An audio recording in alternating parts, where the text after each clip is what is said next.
አሁን ወደ ትምህርቴ ልምጣና 3 የበረከት ስፍራ አሳያችኋለሁ ብዬ ነበር። ስለ በረከት ስፍራ አንዳንድ ሰው ስናገር ሰምታችሁ ከሆነ የምትፈልጉትን ነገር የተሳሳተ ቦታ ላይ ብትፈልጉት ምን አይልም አይገኝም። ወርቅ የሌለበት ስፍራ ወርቅ ለማግኘት እየቆፈርክ ብትል አይገኝም። ወርቅ እንዳለ ጭንቅላት ሊያውቅ ይችላል። ስለ ወርቅ ጥቅም ልትረዳ ትችላለህ። ነገርን ትክክለኛው ስፍራና ቦታ ላይ ስትፈልገው ብቻ ነው ማግኘት የምትችለው። ስለዚህ በባለፈው ምን አልኳችሁ?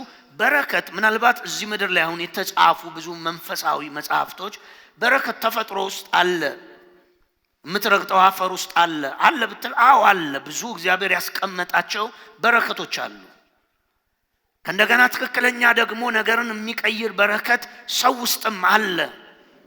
እንደውም የሚበልጠው በረከት ሰው አይምሮ ውስጥ የተቀመጠ ነው ብለው ብዙ መጽሐፍ ተጽፏል። ብዙ በእነዚህ ጉዳዮች ላይ ብዙ ትምህርት አለ። እነሱ ጉዳዮችን እኔ አልነካቸው። እኔ ግን የበረከት ምንጮችን ስፍራዎችን በእግዚአብሔር ቃል አይኖቻችሁ ተከፍቶ እንድታውቋቸው 3 የበረከት ስፍራ አሳይቼ አንድ አሳይመንት ሰጥቻችሁ ነበር፣ እንድትለማመዱት ቤታችሁ እንድታደርጉት። የመጀመሪያ ወገኖቼ ከራሳችሁም ልምምድ ከራሳችሁም ትምህርት በላይ በእግዚአብሔር ቃል ማመን አለባችሁ። የእግዚአብሔር ቃል የእውነት ቃል ነው። የእግዚአብሔር ቃል የመንግስቱን ሚስጥር ያስቀመጠበት መጽሐፍ። የእግዚአብሔር ቃል ውስጥ የዩኒቨርሱ ሚስጥር አለ። የእግዚአብሔር ቃል ውስጥ የመንፈስ ዓለም ሚስጥር አለ። የእግዚአብሔር ቃል ውስጥ የሰው ሚስጥር አለ፣ የድል ሚስጥር አለ፣ የአሸናፊነት ሚስጥር አለ፣ የበረከት ሚስጥር አለ። ለዛ ነው የእግዚአብሔርን ቃል ስታጠኑ በራስ ልምምድ ለመሄድ ሳይሆን ቃሉ እንደሚለው ለማድረግ። ምናልባት የእግዚአብሔር ቃል ውስጥ የሚበራላችሁ መለኮታዊ መርህና ሚስጥር እዚህ ምድር ላይ ሰዎች ከሚያስቡበትና ከሚሄዱበት መንገድ ሊቃረን ይችላል። ሰዎች በረከት በዚህ መንገድ ይገኛል ሊሉ ይችላሉ። ሰዎች በዚህ መንገድ አሸናፊነት ይገኛል ሊሉ ይችላሉ። ሰዎች በዚህ ምድር ላይ ያለ ነገር በዚህ ሲስተም ይገኛል ብለው ሊሞክሩት ይችላሉ። ግን እኔ እምነግራችሁ ሳይረፍድባችሁ እድሜያችሁ ሳትወልጉ ሳትደክሙ መርፈድ የሚባል ነገር ሳይመጣባችሁ በእግዚአብሔር ቃል አማካኝነት የነገሩን ሚስጥር ማወቅ አለባችሁ። ለምን እግዚአብሔር ይሄንን ቃል ለኔና ለእናንተ ብሎ አይደለም የጻፈው። ይሄ ቃል አባቶች ኑረውበታል። ይሄ ቃል ሐዋርያቶች ኑረውበታል። ይሄንን ቃል ለ2000 ዓመት ምናምን ቤተክርስቲያን አይላበታለች፣ ተባርካበታለች፣ ኑራበታለች፣ ተገስታበታለች። እኛ ዘመን ላይ ሲመጣ ሌላ ፍልስፍናና ሳይኮሎጂ አያስፈልገንም። የእግዚአብሔር ቃል ውስጥ ያለን እውነት ካገኘህ፣ ያንን እውነት ከበራልህ፣ ያንን እውነት ወደ ድርጊት ከቀየርከው ልክ መጽሐፉ ላይ እንደተነገረው ተስፋና ቃል በህይወታችሁ ላይ ውጤት ያመጣል። አሜን። ውጤት ያመጣል። ሲምፕል ነው ወገኖቼ። ካልኩሌሽኑ በጣም ሲምፕል ነው። ኢየሱስ እኮ ምድርን ስለመውረስ፣ ስለ አሸናፊነት፣ ስለ ገዥነት፣ በረፍት ስለመኖር አስተምሮ ማቴዎስ ወንጌል ምዕራፍ 5 ምዕራፍ 6 አስተምሮ እግዚአብሔርን ያዩታል ልበ ንጹሐን ብሎ፣ የዋሆች ምድርን ይወርሳሉ ብሎ፣ በአንዳች አትጨነቁ አባት አላችሁ ስለ እናንተ ያስባል ብሎ፣ ጸሎታችሁ ይሄን ይምሰል ብሎ ስለ ጾም አስተምሮ ስለ ብዙ ነገር አስተማረና ትምህርቱን ሲዘጋው ልክ በዛ ትምህርት ውስጥ ያለውን ነገር እንዲለማመድ፣ እግዚአብሔርን እንዲያይ ሰው፣ ምድርን እንዲወርስ ሰው፣ ተዘልሎ በረፍት በእግዚአብሔር አቅርቦት እንዲኖር ሰው ትምህርቱን ሲዘጋው ቃሌን ሰምቶ የሚያደርግ ሰው ቢኖር ቤቱን በአለት ላይ የሰራ ብልህ ሰው ይመስላል። ይሄንን ዛሬ የተናገርኩትን ቃል ሰምቶ የማያደርግ ሰው ደግሞ ቃሌን ሰምቶ የማያደርገው ሰው ሰነፍ ሰው፣ ቤቱን በአሸዋ ላይ የሰራ ሰው ይመስላል። ሚስጥሩ ያለው ወገኖቼ ብዙ ጩኸት ውስጥ አይደለም። ሪቪልድ የሆነውን የተገለጠውን የእግዚአብሔርን ቃል አምኖ የማድረግና ያለ ማድረግ ሚስጥር ውስጥ ነው። መንፈሳዊ ጣልቃ ገብነትም የተለየ የኪዳን ህይወትም የሚገለጠው። ስለዚህ ጌታ ሲያስቀምጥ ካደረጉት ቃሌን አለት ናቸው፣ አይወድቁም፣ በቃሉ የተገባውን ተስፋ ይኖሩታል። ገዢዎች ይሆናሉ ከተባለ ይገዛሉ፣ ይወርሳሉ ከተባለ ይወርሳሉ፣ ያሸንፋሉም ከተባለ ያሸንፋሉ። ቃሉ እንደሚለው ይሆናሉ። ግን ቃሉን የማድረግ ሚስጥር ውስጥ ነው ያለው። ስለዚህ በባለፈው ስናገር የኛን ልምምድ እንተውና በረከት የት አለ ስንል መጽሐፍ ቅዱሳችን እንደ ቀስት መኪና እንደሚነዳ ሰው 4 ኪሎ በዚህ ጋር ታጠፍ፣ በዚህ ሂድ እንደሚል በረከትን፣ ድልን፣ አሸናፊነትን በተመለከተ ወዴት ያመላክታል? ቀስት አለው መጽሐፍ ቅዱሱ ብለን ነበር። ቀስቱ ወዴት ነው ሲባል ወደ እግዚአብሔር አለ። He is the source of blessing አለ። He is the source of everything። የሁሉ ምንጭ እሱ ነው። በረከትም የሚፈልቀው ከማን ነው ብለናል? ከእርሱ ነው። ብዙ መጽሐፍ ቅዱሳዊ ማስረጃ ሰጥቻለሁ። በጣም የሚደንቅ ቃል ተናግሬያለሁ። ያዕቆብ ምዕራፍ 1 ቁጥር 16 እና 17 ላይ ወንድሞች ሆይ ምን አትበሉ የሚል አትታለሉ የሚል። በባለፈው ስናገር ሰምታችሁ ከሆነ ሰው መንፈሳዊ የመሰለው ቸርች እየመጣ መንፈስ ያለበት ሕይወት ያለበት ክብር ያለበት ራሱ ክርስቶስ በኪዳኑ በመካከላችሁ እገኛለሁ ያለበት ህብረት ውስጥ አካል ሕያው አካል ውስጥ እየተገኘ ከእግዚአብሔር ተጠቃሚ አይደለም። የተታለለ ክርስቲያን በጣም ብዙ ነው። የተሸወደ ክርስቲያን በጣም ብዙ ነው። 50-40 ዓመት ቤተክርስቲያን ውስጥ ነኝ ነው የሚላችሁ ተሸውዷል፣ ተታሏል። ምናልባት የሚሰብኩትም መሪዎች የተታለሉ ሊሆኑ ይችላል። ለዛ ነው ያዕቆብ ሲጽፍ ወንድሞች ሆይ ምን አትበሉ ነው የሚለው፣ አትታለሉ። ምንም በተመለከተ ነው አትታለሉ ያለው። መንፈሳዊውን ነገር በተመለከተ አትታለሉ። ነገሩን በተሳሳተ መንገድ አትፈልጉት። የምትፈልጉትን ነገር የተሳሳተ ቦታ ላይ አትፈልጉት፣ አትታለሉ ብሎ ያስቀምጣል። ለምን? መንፈሳዊ እየመሰለው ሰው ይታለላል፣ በጣም ይታለላል። በእግዚአብሔር በክርስቶስ በተሰጠው ተስፋ ኪዳን ውስጥ ያለን ነገር እንዳይወርስ፣ እንዳይይዝ፣ እንዳይበላ፣ እንዳይጠጣ ተታሎ ቁጭ ይላል። ቸርች ውስጥ እኮ የማይቀየሩ ሰዎች አጋጥመዋቸው አያውቁም? 40-50 ዓመት ለውጥ የሌላቸው፣ ስፒሪቹዋል ለውጥ የሌላቸው፣ ሜንታል ለውጥ የሌላቸው፣ ፊዚካል ለውጥ የሌላቸው ሰዎች የተታለሉ ሰዎች ናቸው። ዲሲቭ ሆነዋል ባንድ በተሳሳተ መረጃ። ያዕቆብ አትታለሉ፣ ምንም በተመለከተ በረከትም በተመለከተ አትታለሉ። ምንድነው መታለል? ምድር ውስጥ ነው ብላችሁ አትታለሉ። እንደ ድንገት ይመጣል ብላችሁ አትታለሉ።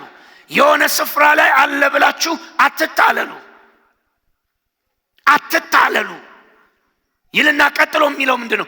መልካም ስጦታ ፍጹም በረከት ከላይ ከሰማይ ከብርሃናት አባት ምን ይላሉ? ይወርዳሉ።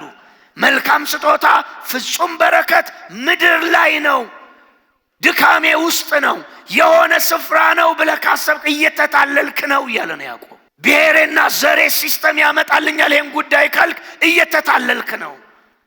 ስለዚህ አትታለሉ ወንድሞች ሆይ፣ የምትፈልጉት መልካም በረከት ፍጹም ስጦታ መልካም በረከት ምድር ጋር የተያያዘ አይደለም። ምድር የሚመልሰው ያኛው ሲከፈት ነው። ከላይ ከሰማያት ከብርሃናት አባት ምን ይላል ነው የሚለው? ይወርዳል። ወርዷልም አይደለም የሚለው፣ ወርዷል ብቻ አይደለም የሚለው መጽሐፍ፣ ይወርዳል። ኮንቲኔንሻል ነው። በእኛም ትውልድ ይወርዳል፣ በአባቶች ትውልድ ይወርዳል። በሚመጣውም ዘመን መልካም ስጦታ ፍጹም በረከት ከሰማይ ጋር የተገናኘ ነገር ነው። ከሰማይ ወደኛ የሚወርድ ነገር ነው። የምታረግጁ በመንፈስ ስርዓትና አሰራር እንዴት ነው የጠየቀችው? እንዴት ነው የሚወርድልኝ? ሌላ ጥያቄ ነው። ግን በረከትን በተመለከተ በመንፈስ ሚስጥር ውስጥ ግቡ። እዛ ውስጥ ነው የሚገኝ። ስለዚህ በባለፈው ምን ብያለሁኝ?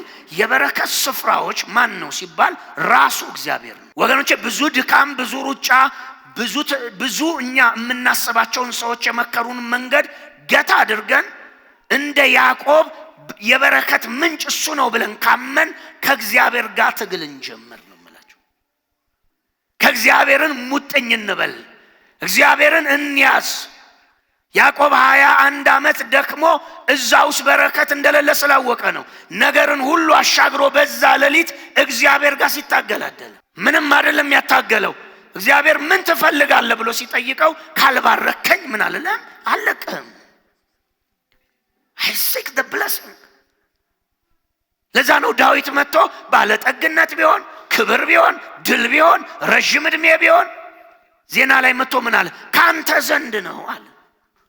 You are the source አለው እግዚአብሔር። አሁን ያነበብኩላችሁ መዝሙር 21 ላይ ምን አለ?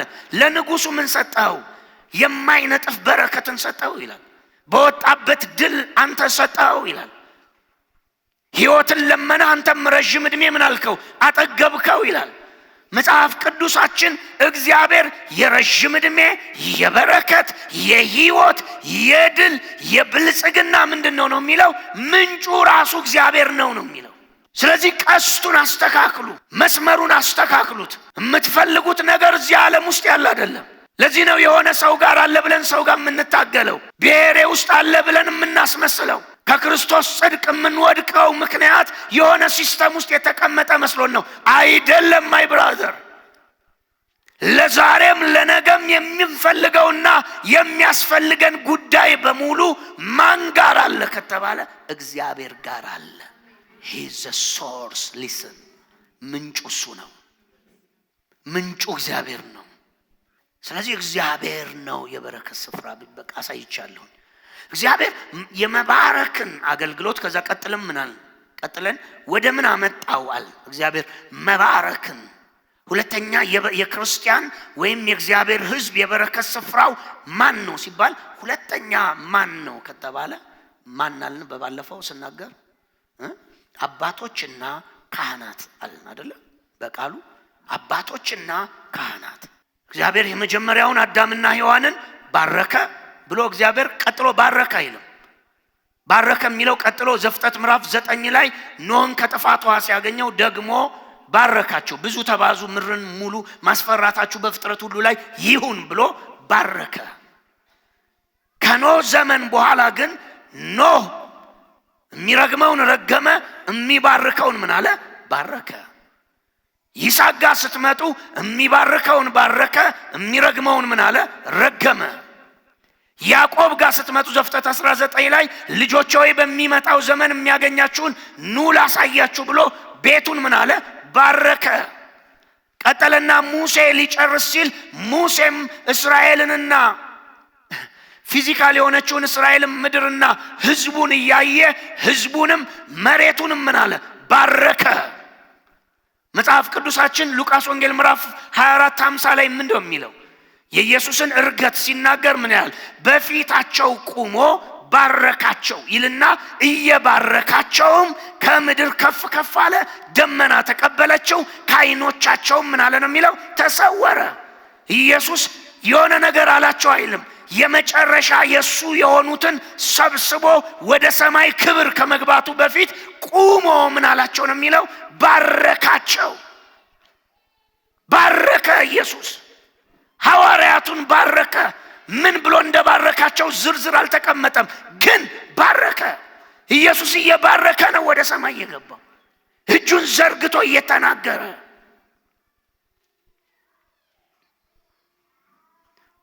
ስለዚህ መባረክ ወደ ማን መጥቷል ሲባል ከዘፍጥረት ምዕራፍ 14 እና ዘሁልቁ ምዕራፍ 7 ላይ ምዕራፍ 6 ላይ ቁጥር 24 ጀምሮ እግዚአብሔር ለክህነት ለተጠሩ ሰዎች እግዚአብሔር መቅደስ ሲያቋቁም፣ ቅድስተ ቅዱሳን ሲያቋቁም፣ ቅድስትና አደባባይ ሲሰራ እግዚአብሔር በአደባባዩ ለሊቀ ካህኑ የተሰጠ አገልግሎት አለ። ሊቀ ካህኑ ያጥናል፣ ደም ይዞ ይገባል፣ የመስዋዕት ስርዓቱን ያስተካክላል፣ ያዘጋጃል፣ ለህዝቡ ደግሞ ህጉን ያነባል። ዋነኛው ግን የሊቀ ካህናት አገልግሎት ምንድነው ከተባላችሁ መባረክ ነው። ባርክ ብቻ አይደለም እግዚአብሔር ያለው፣ እንዲህ ብላችሁም ባርኩ ነው ያለው። እናንተ ዘውልቁ ምዕራፍ 6 ቁጥር 24 ላይ ምንድነው የሚለው? ለሊቀ ካህኑ ስርዓትን አስቀምጥለታለሁ እግዚአብሔር በሙሴ። ህዝቡን ለመባረክ ሲነሳ እናያቸዋለን ዛሬ። ህዝቡን ለመባረክ ሲነሳ እንዲህ ይበል፣ እግዚአብሔር ምን ይበል? ይባርክ፣ ይጠብቅህ፣ ይራራልህ፣ ፊቱን ደግሞ ምን ይበልልህ? ያብራልህ ብሎ ካህኑ እስራኤልን ምን ይበልልኛል? እግዚአብሔር ይባርክልኝ። ይሄ መባረክ እኮ ደስ የሚል ቃል ማውራት እኮ አይደለም። መባረክ የሸመገሉ ሰዎች ምርቃት ማለት አይደለም። ራሱ በኪዳኑ መባር የበረከት ስፍራ እነዚህ ሶስት ናቸው። እግዚአብሔር ወደ ማን አመጣው ሲባል ወደ አባቶችና ብሉይ የሆነውን ኪዳን ሲመሰርት ደግሞ ወደ ሊቀ ካህኑ ላይ ያስቀመጠው። መባረክን ለነሱ ሰጠ እግዚአብሔር። በባለፈው ምን ብያቸዋለሁ? ሶስተኛ የበረከት ስፍራ ማን ነው? የቤተሰብ አባትና እናት ናቸው ብለናል። እግዚአብሔር ካህናት፣ መንፈሳዊ አባቶች፣ ባለራእዮች የተቀቡ፣ ቀጥለን የበረከት ስፍራ ሶስተኛ እናትና አባት ናቸው ብለን አይተናል። ግን ልምጣላችሁ ስለ ካህኖቹ። እግዚአብሔር ታውቃላችሁ ዘፍጥረት ምዕራፍ 14 ላይ አብርሃም ከጦርነት ሲመለስ ብዙ ምርኮ ይዞ ሲመጣ የሳሌም ንጉስ፣ የሰላም ንጉስ መልከ ጸዲቅ የልዑል እግዚአብሔር ምንድነው ነው የሚለው? ካህን አይደለም የሚለው? የማን ካህን ነው? የልዑል የእግዚአብሔር ካህን አብርሃምን ምን አለው ነው የሚለው? ተገናኘው። አብርሃምን ተገናኘውና የልዑል የእግዚአብሔር ካህን ምን አደረገው ነው የሚለው? ባረከው። ሃሌሉያ! እንዲህ ብሎ ባረከው። ሰማይና ምድርን የፈጠረ እግዚአብሔር አብርሃምን ምን ይበለው? ይባርከው። ሃሌሉያ!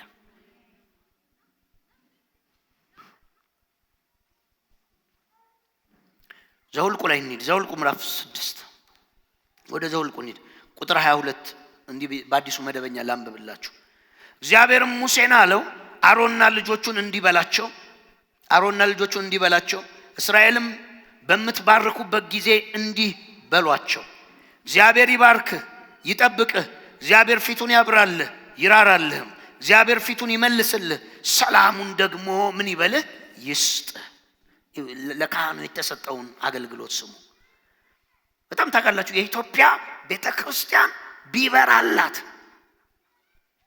ቢበራላት አሁን የምናገረው ነገር ይሄ የክህነት ኢየሱስ ያደረገው ኢየሱስ ልጆችንም ባርኳል። ማርቆስ ወንጌል ምዕራፍ 10 ላይ አለላችሁ። ሉቃስ ወንጌል ምዕራፍ 24 50 ላይ አለላችሁ። ሐዋርያቱም ባርኳል። የሱ የሆኑትን በሙሉ እየባረከ ነው ሄደው። አጋንንት የሚያስወጣ የሚሰብክ የሚያስተምር ብቻ አይደለም፣ የመባረክንም የሊቀ ክህነት ቅባት ላይ ነበረ፣ ይባርክ ነበረ። አባቶችም ባርከዋል።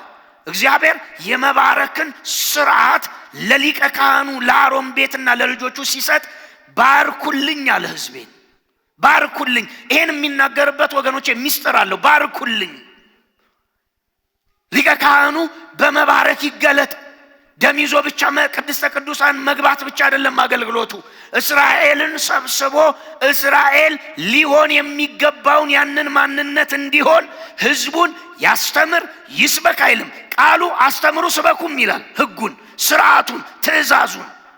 ግን ዋናው እግዚአብሔር ወዳላቸው ሙላት እንዲደርሱ እግዚአብሔር የሚፈልገው ህዝብ እንዲሆን ካህናቱና የሊቀ ካህናቱም ቤት እስራኤልን ምን ይበሉልኝ አለ?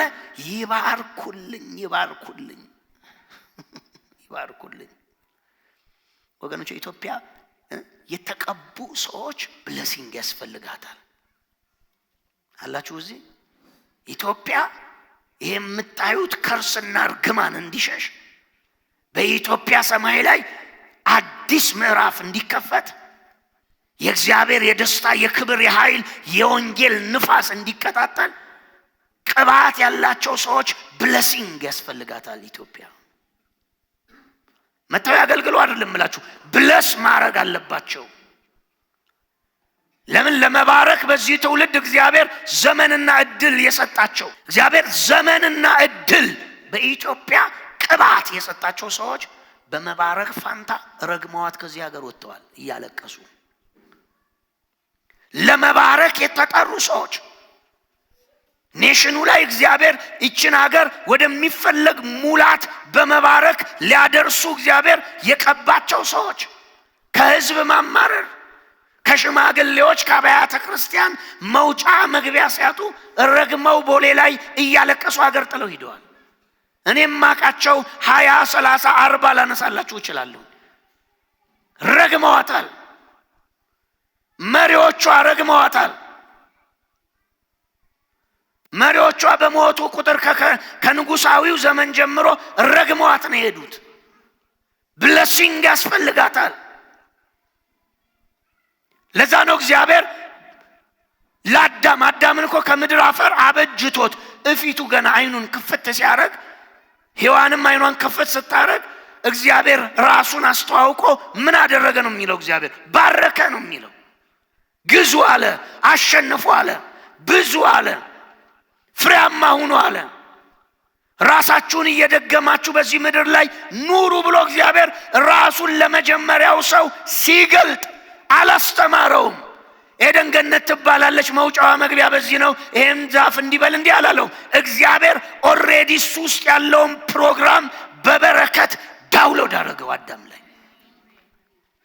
ብለሲንግ የሚፈለገው ኢሜጅ እንዲመጣ፣ የሚፈለገው ሙላት እንዲመጣ፣ የሚፈለገው መለኮታዊ መልክ እንዲመጣ የእግዚአብሔር መሳሪያ ምንድነው ብትሉኝ ብለሲንግ ነው፣ በረከት። እኔ ዛሬ ላንቃችሁ፣ እናት አባት በህይወት ካላችሁ ሂዱ በረከት ውሰዱ። 24 ሰዓት ከምትሰሩ ውሰዱ ከነሱ በረከት።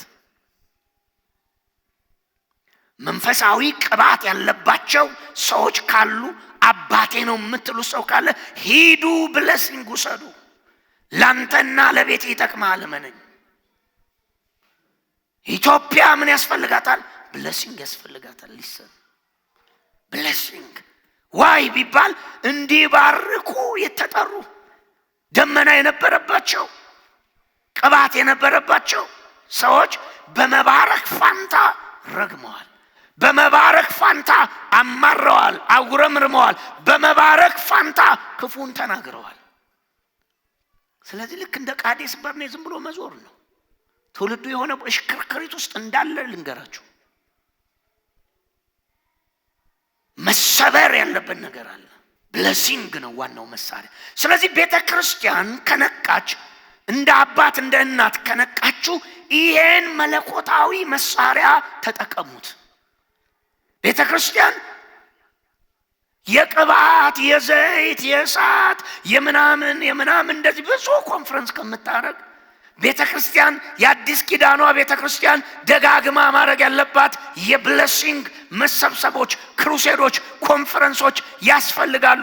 መሬቱ መባረክ አለበት፣ አየሩ መባረክ አለበት፣ ቅዱሳን መባረክ አለባቸው። የእግዚአብሔር የሆነውን ነገር በሙላት መታጨቅ አለባቸው። ብለሲንግ ያስፈልጋል። ወንቼ እንደ ያዕቆብ አይኖቻችሁ ቢበራ ቢከፈት። ስለ ያዕቆብ ምን ብያችኋለሁ? ያዕቆብን ምናልባት ታሪኩን ያነበበ ሰው የሚያጭበረብር የሚያነብ ሰው ለኢሳው አድልቶ ኢሳው ወንዳ ወንድ ይሄ ፈሪ ጭምት የሆነ ቤት የሚውል ነው። ኖ ያዕቆብ ብለሲንግ ሲከር ነው፣ አዳይ ነው የበረከት ያውቀዋል። የአባቱ በሬ፣ የአባቱ አህያ፣ የአባቱ የይስሐቅ እርሻዎች፣ የአባቱ የይስሐቅ ጉድጓዶች ያዕቆብን እንደማይቀይሩት ያውቃል። ብለሲንግ ስለ ቁሳቁስ አይደለም። ለዛ ነው የአባቱን በረከት ከተቀበለ በኋላ ለኢሳው ትቶለት ሄደ። የአባቱን እርሻ፣ የአባቱን ምንጮች ጥሎለት ሄደ። የአባቱን ከብቶች ውሰደው ይሄን ቁሱን አለው። እኔ የሚበልጠውን አግኝቼዋለሁ አለ። ጥሎ ከአባቱ ቤት መጽሐፍ ሲናገር ብትር ይዞ ወጣ ነው የሚለው። የታገለው የሰዎች ብለሲንግ ሲባል ያዕቆብ የታገለው የሆነ የይስሐቅን በጣም ምቹ እርሻ ይስሐቅን ልቡን አራርቶ ሊቀማ አይደለም። ስለ ውርስ አይደለም፣ ስለ ቁሳዊ ሀብት አይደለም። ብራዘር ተባርኮ ጥሎት ነው የሄደው። እሱን ግን he seek the blessing የሚጠባበቀው ከአባቱ የበረከቱን ቃል ነበር። ለቀቀው አንድ ጊዜ አባትየው። አለቃ አደረኩት አለ እኮ አባትየው። ምን እንዳለ ሰምታችኋል? ባንተና በወንድሞቹ ላይ አለቃ አደረኩት አለ። ይሆናል እኮ አይደለም፣ ኦሬዲ አደረኩት። ብለሲንግ ነው። እግዚአብሔር አዳምና ሔዋንን አግኝቶ ሲባርክ ወደፊት ትሆናላችሁ እኮ አላለም። ግዙ ነው ያለው። አሸንፉ፣ እዛው አደረጋቸው። ፕሮፌሲ አይደለም ብለሲንግ አሁን ላይ መሆን የሚገባህን እንድትሆን ኢምፓወር ሪሊዝ የሚያደርግ የእግዚአብሔር መለኮታዊ መሳሪያ ነው። ዛሬ ስትባረክ የሆነ ጉልበት ይገባል ህይወት ውስጥ ብሌሲንግ። ስለዚህ ካህናቱ አሁን ወደ ቃሉ ካህናቱ ምን ይበሏል? መባረክ ያዙአል። ቅባት አለባቸው። ዝም ብሎ መንገደኛ ብድግ ብሎ ይባርክልኛል አለ። ካህናቱ ቅባት ያለባቸው የተጠሩ እንዲመሩ አባትነት የተሰጣቸው። አንዳንድ ጊዜ መባረክም ሲባል እውነት ነው፣ ሽማግሌ ቢሆን ትልቅ ሰው ቢሆን ማክበር እንደ መጽሐፍ ቅዱሳዊ ነው። እናት አባትን ማክበር መጽሐፍ ቅዱሳዊ ነው። እዚህ ጋር ግን ብሌሲንግ ሲል መጽሐፍ ካህናት ሲል ስለ ዕድሜ አይደለም የሚያወራው፣ መለኮታዊ ሹመት ስላላቸው ሰዎች ነው። ቅባት ስላላቸው ሰዎች ነው የሚያወራው። ቅባት ያላቸው ሰዎች አገልግሎታቸው ይሄ ይሁን ብሎ ነው እግዚአብሔር የደነገገው። ምን ይሁን? ይባርኩ። ለምን? ቅባት ስላለባቸው። መጽሐፍ እኮ ታውቃላችሁ፣ መጽሐፍ ኢያሱ ቅባት ያለበት ሰው ነው። ቅባት ያለበት ሰው ነው። ኢያሪኮን ድርምስምሷን አፍርሶ ምርኮን በዘበዘና እንደዚህ አለ። ኢያሪኮን እግዚአብሔር እኮ አላለውም፣ እግዚአብሔር ምንም አላለውም፣ ግን ቅባት ያለበት ሰው ስለሆነ ኢያሪኮን አለ ቆሞ ዳግመኛ ለመገንባት ሲነሳ ሰው አለ የመጀመሪያዋን ድንጋይ ሲያስቀምጥ የበኩር ልጁ ይሞትበታል። ቀጠለና መደምደሚያውን ሲያወጣ የቤቱ የመጨረሻ ይሞታል። ቃል ነው ያወጣው። የተቀባ ለመባረክ ነው የተጠራው ቅባት ስላለ። መጽሐፍ ሲናገር ኢያሱ ሞተ፣ ብዙ መሳፍንት ተነሱ። ምን አለ? ብዙ ትውልድ ሄደ፣ ብዙ ትውልድ መጣ። አንዱን ሰው በቃ እኔ የሚመስለኝ ሰይጣን ልቡን የቀሰቀሰው ነው የሚመስለኝ። ኢያሪኮን ገንባ ነው። ቃል እንዳለ አያውቅም፣ ድምፅ እንዳለ አያውቅም። ኢያሪኮን ለመገንባት ብድግ አለ። ቅጥሯን ለማደስ የመጀመሪያ መሰረቷን ሲያስቀምጥ ነው የሚለው መጽሐፍ የበኩር ልጁ ሞተ ይላል። ዘመናት አልፈው ነው የምነግርህ። 100 እና 200 500 300 400 ዓመት አልፎ ቃል ነው። ለመባረክ የተጠሩ ሰዎች ከረገሙ አደገኛ ነው። ግን ቅባት ያላቸው የተጠሩ ሰዎች አገልግሎታቸው ምንድነው ካልከኝ ለመባረክ ነው የተጠራ ነው። ኢየሱስ ጌታ ነው። ስለዚህ እግዚአብሔር ይኸውላችሁ ያለውን ስሙ። ለካህናቱ ይህንን ጥሪ ቅባት ከሰጠ በኋላ ቁጥር 27 ላይ ነው ሚስጥሩ ያለው። በዚህ ሁኔታ ስሜን በእስራኤል ላይ ያደርጋሉ እኔም እባርካለሁ አለ። ይኸውልህ ካህን ይባርክ አለ አይደል? ካህኑ ምን ይበል? ይባርክ። ምን ብሎ ይባርክ? እንዲህና እንዲህ ብሎ ይባርክ አለ። እግዚአብሔር ይባርክ፣ ይራራል፣ ፊቱን ያብራል፣ ሰላሙን ይስጥ ብለው ይባርክ ካህኑ አለ። ሚስጥራዊ ስርዓቱን ስሙ። ይባርክ ካለ በኋላ ቀጥሎ እንደዚህ አለ፣ በዚህ ሁኔታ ስሜን በእስራኤል ልጆች ላይ ምን ይበሉ አለ? ያስቀምጡ። አዲሱ መደበኛ እንግሊዘኛውም እሱ ነው። ያስቀምጡ ስሜን በማን ላይ ያስቀምጡ? በእስራኤል ሁሉ ላይ ስሜን ያስቀምጡ። በዚህ ሁኔታ ቀጥሎ ምን አለ? ስሜ የተቀመጠበትን እኔ ደግሞ ምን እላለሁ አለ? ቀጥዬ እባርካለሁ። ሰማላችሁ? እግዚአብሔር ያለው ስሜን ያስቀምጥ ካህኑ በማን ላይ? በእስራኤል ላይ። እግዚአብሔር ስም ተቀምጦበት ሲያይ ምን አደርጋለሁ አለ? እኔ ደግሞ እባርካለሁ። የእስራኤል ካህን ምን እንደው የሚያደርገው መሰለ? ገዢውን፣ አለቃውን፣ ተከናውን፣ ፊተኛውን፣ ሞገሳሙን ያው ይናገርና ከህጉ እየመዘዘ ከኪዳኑ እየመዘዘ በህዝቡ ላይ ይናገርና የኤሎሂምን ስም በላዩ ላይ ይጠራል። እንዲህ እንደማለት ነው። እኔ ውሃ ነው፣ ውሃው አይፈውስም አይደለ? ውሃው አይፈውስም። ግን ውሃም ጥተህልኝ በኢየሱስ ስም ብየሰጠ ስሙ ነው የሚቀመጠው ውሃው ላይ። ከዛ ልክ ስትጠጣ ስሙ በውሃው ላይ ስላለ ልክ ስትጠጣ ሆሊ ስፒሪት የሚያምህን ክፍል ያደርገዋል። አጋንን ከሆነ ዱብ ያደርገዋል። እርግማን ከሆነ ከላይ ላይ እንደ ንዝረት ተሰምቶ ይለቃል። ካህኑ ምንድነው ስልጣኑ? ስሙን በነገሩ ላይ ማስቀመጥ ነው። ጨርቅ ልሰጥህ እችላለሁ፣ ጨርቅ ይፈውሳል የሚል የለም። ጨርቅ ሊፈውስ አይችልም፣ ውሃ ሊፈውስ አይችልም። ይሄ መርካቶ ተጨምቆ የሚመጣ የአረብ ሀገር ዘይት አንዳንዱ ዘይት እኮ ራሱ አላህ የሚል ስም አለው። አንዳንዱ ዘይት ላይ ጽሁፉ አረበኛ ስለማያነብ ሰው ይዞ አላህ የሚል ስም ቸርች ይዞ እንደዚህ። እኔ ትንሽ አረበኛ ሞክራለሁና ነው አላህ ነው የሚለው እንትን የዘይቱ ጽሁፍ አላህ ይላል። ያው አላህ ማለት እግዚአብሔር ማለት ነው። ኤኒዌይስ ይዞ ያንን ይዞ መጥቶ ያ ዘይት ይፈውሳል ወይ? አይፈውስም። ዘይት አይፈውስም። ሚስጥሩ ይሄ ነው።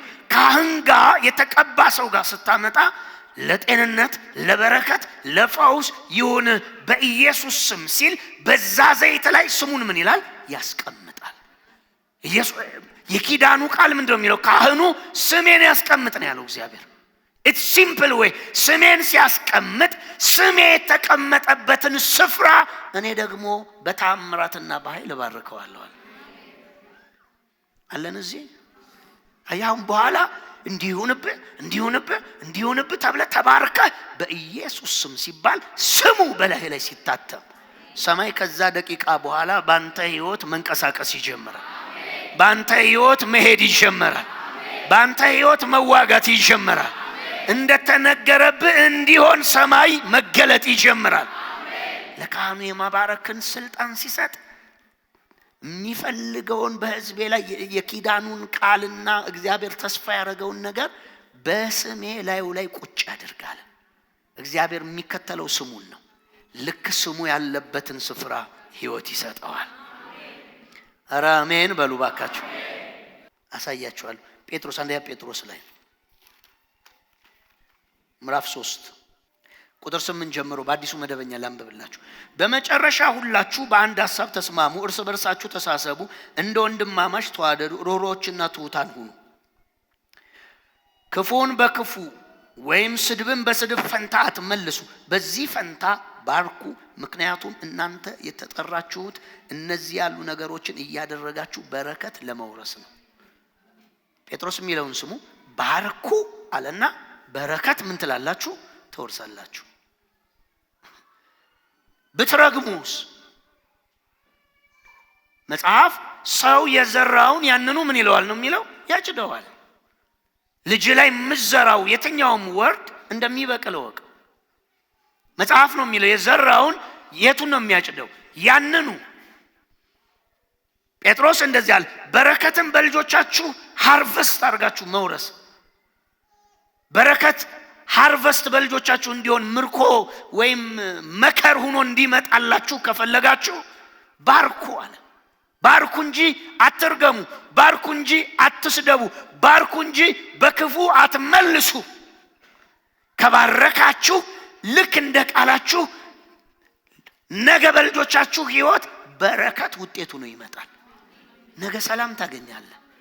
ነገ እግዚአብሔርን ሲያገለግል ስም ሲያስጠራ በትውልድ መካከል ልብ ደስ ይለዋል። ነገ በእግዚአብሔር መንግስት ወደ ሰማይ ስትሄድ የታረከው የሰጠውን ልጅ ሲል ይሄው ኃያል ብርቱ አድርጌ ለትውልድ ለቤተ ክርስቲያን በረከት አድርጌዋለሁ ብለህ ስለ ልጅ አክሊል ትቀበላለህ። በረከት ሆኖ ሲመለስልህ።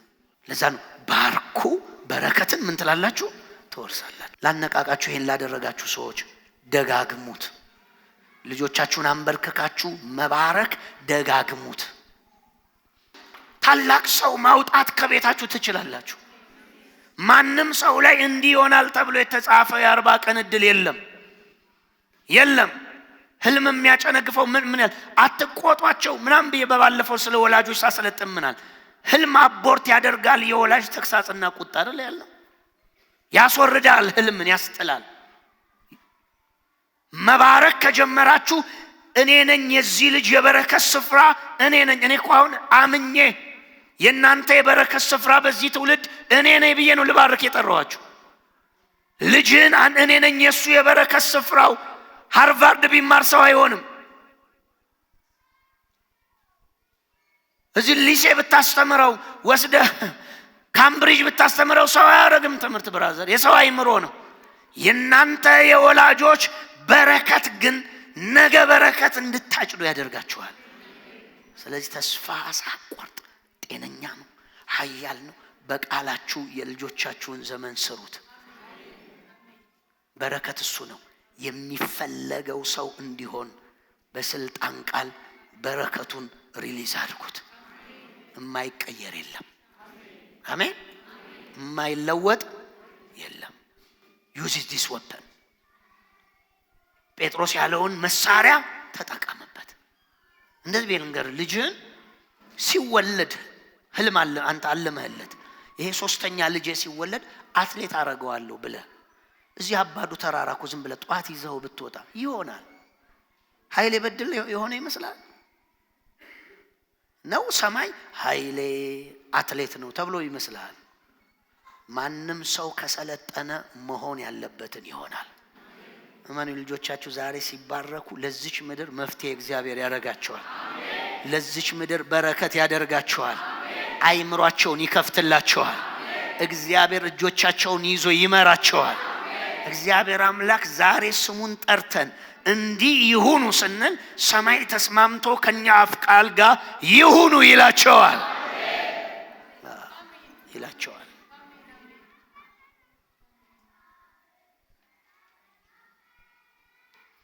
ሃሌሉያ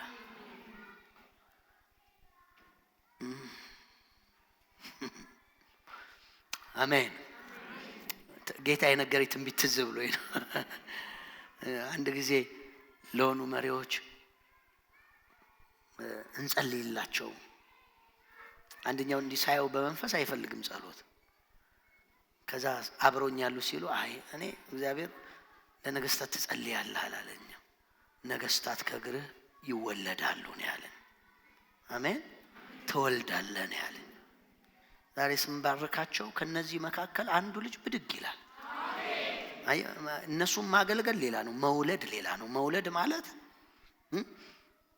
ጳውሎስ እኮ ጢሞቴዎስን ይሆንን ይሄ ፊሊሞና ላይ ያለውን ማን ነው ስሙ ልጄ ነው ወልጄዋለሁ አይደል የሚለው። እሱ በተጠራበት ፕሮግራም ጥሪ ኮሊንግ ቅባት ቅይር አድርጎት ትናንት አይጠቅምህም ነበር፣ ዛሬ ግን ለኔም ላንተም ለጌታም የሚጠቅም ሰው ሆኗል። ልጄን ምን በለው አለ፣ ተቀበለው። መውለድ ማለት አንተ በተጠራበት ቅባትና ጥሪ ያንን ሰው አስነስተ መሆን የሚገባውን እንዲሆን ካረከው ወለድከው ማለት እሱ ነው። መንፈሳዊ መውለድ እሱ ነው። ዛሬ ስንባርካቸው የሆኑ ልጆች ላይ ህልም ይቀሰቀሳል። የሚቀጥለው አመታት ባዶ ነው። አሁን ከ10 አመት በኋላ ምንድነው ብትል ባዶ ነው። ቃል ያለው ነው ብድግ የሚለው እኔ ሆናለሁ የሚል ሰማይ ደግሞ በበረከት ቃል ይሁን የተባለለት ሰው የሚቀጥለው 10 አመት ላይ መሪ ሆናለሁ ካለ ምንም ችግር ይሆናል። ክፍት ነው ይሆናል። ይሄ መፈንቅለ መንግስት አይደለም። ገና የለም ማዘን አሁን ቢታሰብ ነው። አሁን ላይ ብትደራጅ ነው። ወደፊት ነው እያወራን ያለ ነው። እግዚአብሔር አንድን ሰው ዴስቲኒ ይቀይረዋል። ኧረ አሜን አሜን አሜን። ድገሙ በኃይል አሜን። ኢየሱስ ጌታ ነው። ፕሪንሲፕል ላሳያችሁ፣ ብሌሲንግ ፕሪንሲፕል። ይሄ በጣም ወሳኝ ነገር ነው። አሁን ማሳያችሁ የበረከት ስፍራዎችን አይታችኋል አይደል? በቃ ይሄ ይኸውላችሁ፣ ይሄ የምባርኩ ሰዎች አታቆሙት። ኦቨርናይት ለውጥ አታይም አይደል? ዘር አይደለ? ቃሉ እኮ እንደ ዘር ነው። ይወድቃል፣ ይበሰብሳል፣ ይሞታል። ከዛ ምን ይላል ነው የሚለው? ያፈራል። የቃል ፕሮሰስ ይሄ ነው። ቃል ዝርት ብሎ ብቅል አይልም። ትዘራዋለህ፣ ስንዴ ይዘራል፣ ተዘርቶ በአፈር ይሸፈናል፣ ካፈር በታች ይበሰብሳል፣ በስብሶ ይሞታል። ከሞተ በኋላ ምን ይላል? ያፈራል። ቃል እንደሱ ነው። ተስፋ ሳቆርጥ እጅህን ጭነ እንዲህ ትሆናለህ ብለህ ማለት አለብህ። ደግሞ እግዚአብሔር ሳይወለዱ ለብዙ ቤተሰብ እኮ ትንቢት ይናገራል፣ ቃል ይናገራል፣ ህልም ያሳያል። ህልም ያለው ልጅ ትንቢት ያለው የተስፋ ቃል ያለው ደግሞ ከተሰጠ ይዘ ዘይቱን ይዘ እኔ ነኝ የዚህ ልጅ የበረከት ስፍራው ብለህ ማስባረክ። ከዛ የእግዚአብሔር ሰዎች ጋር አምተ ደግሞ ማስባረክ። ዴስቲኒ ይቀየራል። መኖ የተረገመና የተባረከ እኩል አይሆንም። እኩል አይሆንም። እመነኝ። አይታል ዘፍጥረት ምዕራፍ 9 ላይ ከእንቅልፉ ሲነቃ ይላል አይደል? ወይን ተከለ፣ ጠጣ፣ ሰከረ፣ ራቁቱን ሆነ ይልና ከእንቅልፉ ምን አለ ነው የሚለው? ነቃ። ከእንቅልፉ ንቅት ሲል አንዱ ልጅ ለካ ስቆበታል፣ ረገመው ይላል። አይሰራብኝም ቢል አሁን ፕሪንሲፕል ሳሳይ ይገባል። አይሰራም in the name of Jesus ይላል። አሁን አንዳንድ ጴንጤ አትነካካ እንጂ ቅባት ካላቸው ሰዎች አይሰራም የሚባል ነገር የለም። እኔ ስለ ፖዚሽናል ክርስቲያኒቲ አይደለም ፕራክቲካል ክርስቲያኒቲውን ነው የማወራችሁ። አንድ ሚዲያ ላይ ለቀውት ከሆነ አላቅም ልጁ መጥቶ ክርስቲያን ላይ እርግማን በሽታ ምናምን ይሰራል ወይ ብሎ ማይክ ይዞ ጠየቀ። ከዛ እኔ አንድ ነገር መለስኩለት። ክርስቲያን ኃጢአት ይሰራል ወይ አልኩት። ስለው ኃጢአትማ ይሰራል። ታዲያ ኃጢአት ከሰራ እርግማን ይሰራበታል። ኃጢአት ከሰራ ሞት ይሰራበታል። ለምን? ህጉ እሱ ነው። የኃጢአት ህግ ነው እርግማንና ሞትን የሚያሰራው። አጋንንት ይገባበታል ወይ ቢለኝ አዎ ይገባበታል። አሁን the name of ምናምን አይደለም። ፕራክቲካል ክርስቲያኒቲው ላይ ስትመጣ እኒህ ነገሮች አሉ። መርህ አላቸው፣ መንፈሳዊ ኪዳን አላቸው፣ መስመር አላቸው። የሚሻሩበትም አለ፣ ኤክስፖዝድ የሚሆንበትም መንገድ አለ ሰው ለነዚህ ነገር። ግን ሊስን ስለ ብሌሲንግ ፕሪንሲፕል ልንገራችሁ። የመጀመሪያው ብሌሲንግ ሊስን፣ ይሄን ስሙኝ። 3-4 ጥቅስ ነው የማነሳው። ብሌሲንግ ከታች ወደ ላይ አይሄድም። ብሌሲንግ ከላይ ወደ ታች ነው። ይሄን እንደ ክርስቲያን እንደ ኢትዮጵያ ክርስቲያን ማመን አለባችሁ። እንደ እግዚአብሔር ቃል ማመን አለባችሁ። በጣም ደስ የሚለኝ ቃል አለ የማቴዎስ ወንጌል ምዕራፍ 8 ቁጥር 8 ላይ ያለ ያ 100 አለቃ ሰው ወደ ጌታ መጥቶ ያለው ልጄ ሽባ ነው በቤት ተኝቷል፣ ሽባ ሆኖ ቤት ተኝቷል አለ። ከዛ እንዲህ ሲለው ጌታ እንደዚህ አለ፣ መጥቼ እጄን እጭንበታለሁ ይፈወሳል አለ። እኔ ጌታ እኮ በጣም ነው ደስ የሚለኝ። አሁን ለኛ ቢባል እንሞክራለን፣ በጌታ ጸጋ ነው የምንለው። ሽባ ነው ስትባል ራሱ በሽታው ተለቅ ስለሚል በሽባ ላይ ጌታ ብዙም አልቀባኝም፣ ግን እስኪ እንጸልያለን ነው የሚለው ጌታ። ልጅ እንዲህ ነው ያለው፣ እመጣለሁ እጄን እጭናለሁ ይፈወሳል አለ። ይሄ ነው የእምነት ቃል ነው ያልነው። ይሄንን ነው he's done። በቃ ሌላ ነገር ሊሆን ምን አይልም አይችልም። አንዳንድ ሰው ሲጭን ለመሞከር ነው አይደል? እስኪ እንደው በኔ ቢሞከር በቃ ምንድነው የሚያም እዚህ ጋር ጣፊያዬን ነው ሲል ጣፊያ ባልጸልይለት አገልጋይ አይለኝም፣ ብጸልይ ግን አገልጋይን መፈወስ አለመፈወሱ አይታወቅም። አያው ገብቶ እዚሁ ገብቶ ስለማያየው ሆድ ውስጥ ያለ ነገር ስለሆነ ተፈውሰሃል ይላል። ግን ስትሄድ አንተ እዚሁ ሸምቅቋል። አገልጋዩም ሊሞክር ነው። ኢየሱስ እመጣለሁ እጄን እጭንበታለሁ ምን ይላል አለ? ይፈወሳል። እስኪ ሰማይ አንድ ነው አቋሙ በሉ። እስኪ የሰማይ አቋም አንድ ነው በሉ። ፈውስ ብቻ ነው በሉ። በቃ የዚህ ኬዝ ሌላ ኬዝ ነው እና በሌላ ይታያይልም። ጌታ እመጣለሁ እጄን እጭናለሁ እፈውሳለሁ አለ። ከዛ ሮማዊው እንደዚህ ያለ ወታደሩ አለ እኔ ኃጢአተኛ ሰው ነኝ አለ። ቀጠልና አንድ ፕሪንሲፕል የቃል ፕሪንሲፕል ነገር፣ እኔ 100 አለቃ ነኝ፣ ከኔ በታች 50 አለቃና 10 አለቃ አለ። ና ካልኩት ይመጣል፣ ሂድ ካልኩት ይሄዳል። ቀጠልና ከኔ በላይም ደግሞ አዛዦች አሉኝ አለ። እነሱም ና ካሉኝ እሄዳለሁ፣ ሂድ ካሉኝ ምን እላለሁ? እሄዳለሁ። አሁን 10 አለቃ ሆኖ ኮሎኔሉ ሲያልፍ ና ቢል ምን ይደረጋል? ወታደር አለ እዚህ ምን የሚደረግ ይመስላችኋል? የሚረሸን ነው የሚመስለኝ አይደለ? በትክክል አብዮታዊ እርምጃ ነው የሚወሰድበት። አይፈቅድማ ህጉ። ለምን ሲባል ትእዛዝ ቃል ወደ ላይ አይሰራም። አሁን እንደዚህ እግዚአብሔርን መባረክ እንጂ እንባርክ ነው አይደል የምንለው? እግዚአብሔር እናመስግን ከፍ እናርግ። እግዚአብሔርን ወደ ላይ የሆነ ነገር አረግብሃለሁ ብል እንዴት ይሆናል እንዴ? ሰይጣን እኮ ያሰበው ይሄን እኮ ነው። እሱ ታች ነው። ወደ ላይ ልፈንቅለው እግዚአብሔርና ከበላዩ ቁጭ ልበል። እግዚአብሔር ከታች ወደ ላይ አይመጣም። ከበታቸው ያለውን 1/3 በጅራቱ ይዞ ወደቀ። ከበታቸው ያለውን ይዞ መውደቅ ይችላል፣ ሊተባበር ይችላል። ወደ ላይ ግን መሄድ አይቻልም። መንፈሳዊ ስርዓቱ ምን አይልም፣ አይፈቅድም። ስለዚህ እግዚአብሔር እንደዚህ ወደ ላይ ነው ወጣለ ያልከው አለው። እኔ አሁን ወደ ታች ወደ ጥልቅ ጥልሃለሁ አለው። ለምን ወርድ በባህሪው ወደ ላይ እንደዚህ እንደማለት ነው። መሳሪያ በትይዩ ቀጥታ ብትተኩስ ምን ይሆናል? ሂዶ ሂዶ ሂዶ መልሶ ይቀለበሳል፣ ወደ አንተ ተምዘግዝጎ ይመጣል። ወይም ድንጋይ በራስ ትይዩ ብትወረውር ሂዶ ሂዶ ሂዶ በራስ ትይዩ ይመጣል። መምታት የምትችለው ወደ ታች ነው። ወደ ላይ የምታደርገው ነገር በሙሉ ታርጌትም የለውም፣ አለመኖሩ አይደለም። ሲመለስ አንተኑ ነው የሚመታ። የራስ ቃል አንተኑ ይመታል። ስለዚህ ሮማዊ ለጌታ ያለው እንደዚህ ነው፣ እታዘዛለሁ አዛለሁ አለ። ቃሌ ሁለት ዓለም ነው የሚሰራው። ከላይ ሲመጣ አደርጋለሁ፣ እኔ ደግሞ አስደርጋለሁ አለ። የማስደርገው ከበታች ያለውን ነው። ከበላዬ ያለውን ግን ምንም ማድረግ ምን አልልም አልችልም። ና ካለኝ መሄድ ሂድ ካለኝ መሄድ ነው።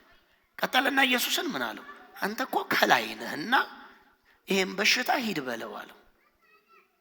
ንግግሩ እኮ በተዘዋዋሪ ይሄ ነው። አንተ በሞት ላይ ስልጣን አለ፣ በደዌ ላይ ስልጣን አለ፣ በእርግማን ላይ ስልጣን አለ። እቤት ሳትመጣ ሂድ ብትለው ይሄዳል። ና ብለህም ግባ ካልከው ይገባል። ስለዚህ እዚሁ ነህ፣ ቃል ብቻ ምን በላለው ተናገር። ኢየሱስም አይቶ ተደነቀበት ይልና ሂድ ብላቴና በሕይወት ይኖራል ይላል። ልጁ በዛ ደቂቃ ምን አለ? ተፈወሰ። አሁን አጋንንቱ የያዘው በሽታ ኢየሱስ ሲናገር አልሄድም ሊል አይችልም። የተነገረው ከላይ ነው። እኩያው ቢያወራ ነው አልሄድም የሚለው። ጓደኛው ቢያወራ ነው አልሄድም የሚለው። የሚናገረው ከየት ነው? ከላይ ነው። ልቀቅ ሲለው መልቀቅ ብቻ ነው። ሞትን በቃ ሲለው፣ ንፋሱን ዝም በል ሲለው ዝም ማለትም። ለምን?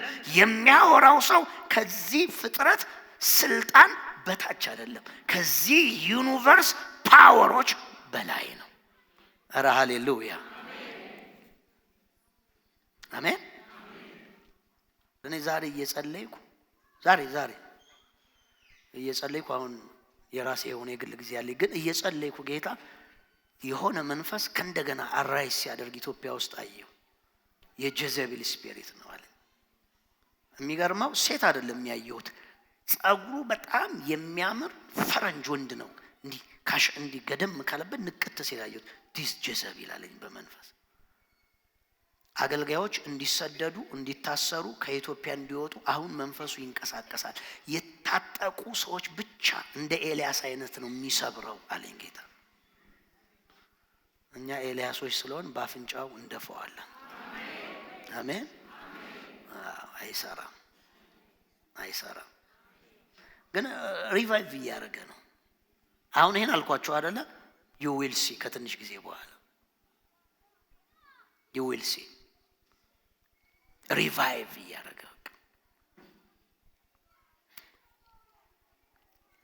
ስለዚህ ብሌሲንግ ከየት ወዴት ነው? ከላይ ወዴት ነው? ወደ ታች ነው። አሁን አንተ እዚህ ታዳጊዎች አላችሁ፣ ወጣቶች አሉ፣ ህፃናት አሉ።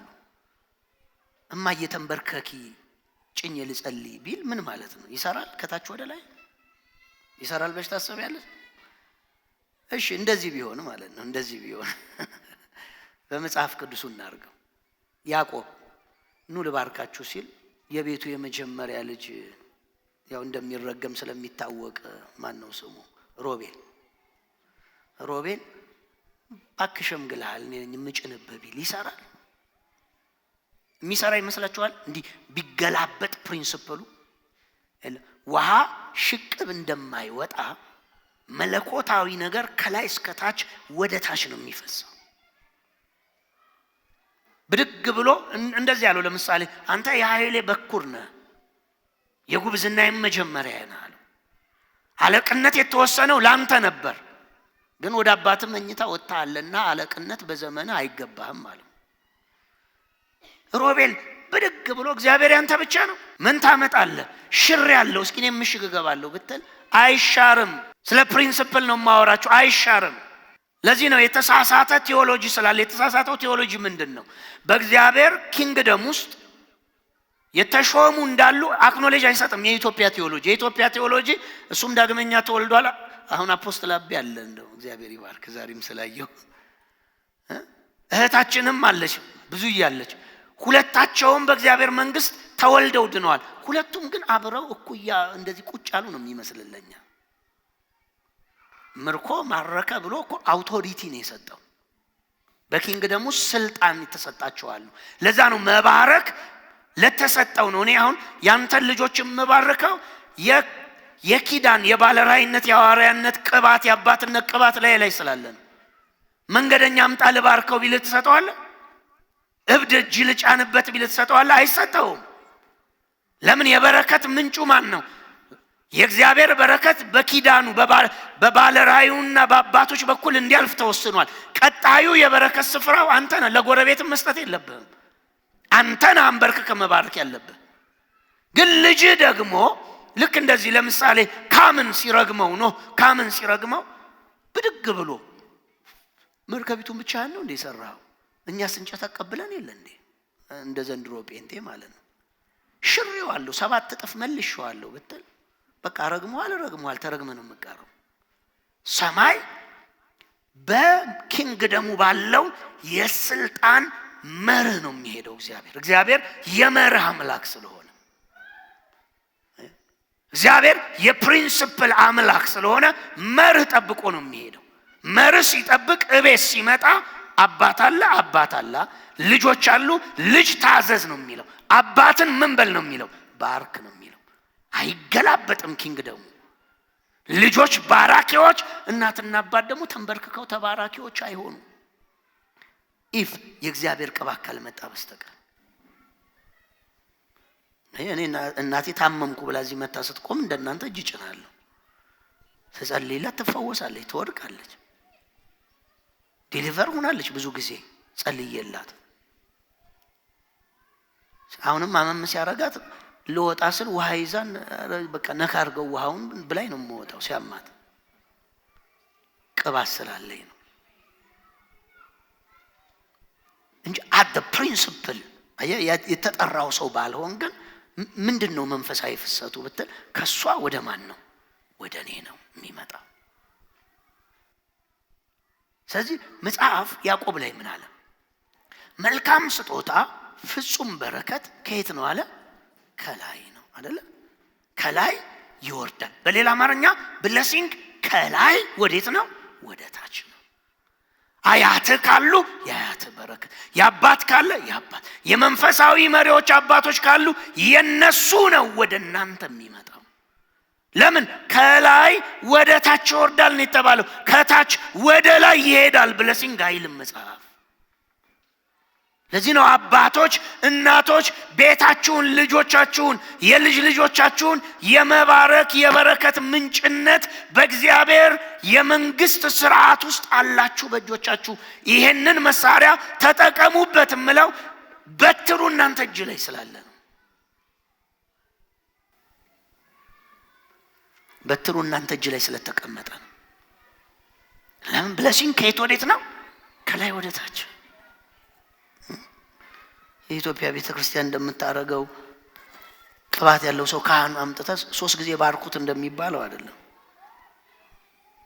ያ እንትን ነው፣ በረከት አይደለም፣ ምርቃትም አይደለም። ያ ስተት ልምምድ ነው። ዕብራውያን 7 ላይ በረከት ከየት ወዴት ነው? ከላይ ወደ ታች ነው።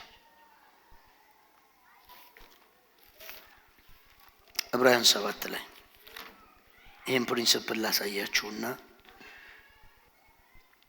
የሚለውን ስሙ። ስለ መልከ ጸዲቅ እና ስለ ክርስቶስ ካወራ በኋላ ከላይ ከፍሎ ቁጥር 6 ይህ ግን ትውልዱ ከሌዊ ወገን አይደለም ስለ ክርስቶስ ይሁን እንጂ ከአብርሃም አስራት ተቀበለ የተስፋ ቃል የተቀበለውንም ባረከው ይላል። ዘፍጥረት ምዕራፍ 14ን ማለት ነው። አብርሃምን አግኝቶት የሳሌም ንጉስ የልዑል የእግዚአብሔር ካህን አብርሃምን ምን አለው ነው የሚለው? ባረከው። የተስፋ ቃል የተቀበለውን አብርሃምን ምን አለው ነው የሚለው? ባረከው ይልና የዕብራውያን ጸሐፊ ምን ይላል?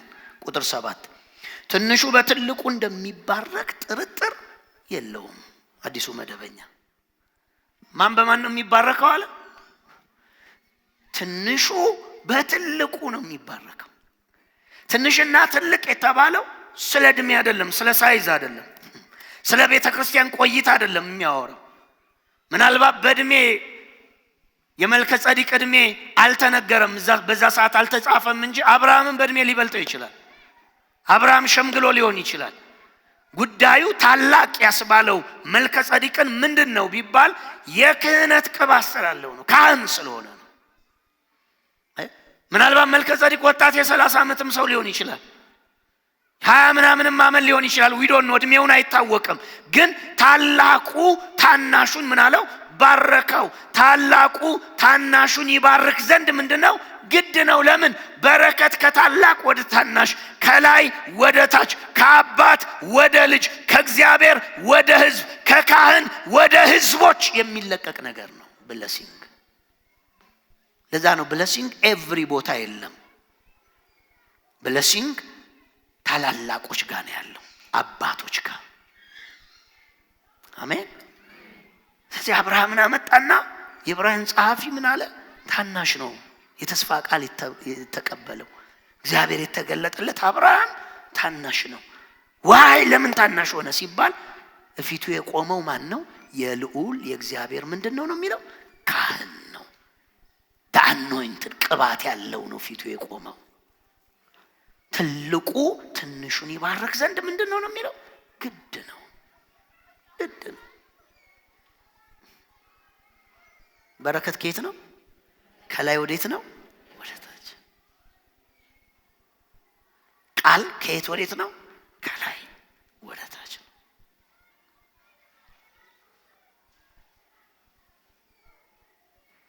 ስለዚህ ለመባረክ